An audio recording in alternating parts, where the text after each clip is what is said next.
زبان پہ اتنا ناز تھا کہ وہ اپنے علاوہ جو عربی نہ بول سکتا ہو اس کو اجمی کہتے تھے. اجمی کا مطلب ہے گونگا. وہ ہمیں گونگا کہتے ہیں جو ہم عربی نہیں نہ بول سکتے. ایرانیوں کو یعنی عرب کے علاوہ جتنے بھی باہر کے سارے لوگ ہیں وہ سارے گونگے ہیں. عرب والوں کے نزدیک جو عربی نہیں بول سکتا وہ انسان ہی نہیں. اور ان کو اپنی تلوار پہ اتنا ناز ہوتا تھا کہ نسلوں تک جنگیں چلتی تھیں, کئی سال جنگیں چلتی تھی اور ان کی لڑائیاں ختم نہیں ہوتی تھی.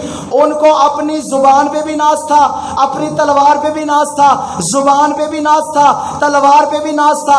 زبان پہ بھی ناز تھا, تلوار پہ بھی ناز تھا. اللہ نے کہا رسول میں آپ کو تو معجزے عطا کروں گا, ان کی زبان کا جواب قرآن ہوگا, ان کی تلوار کا جواب علی ہوگا.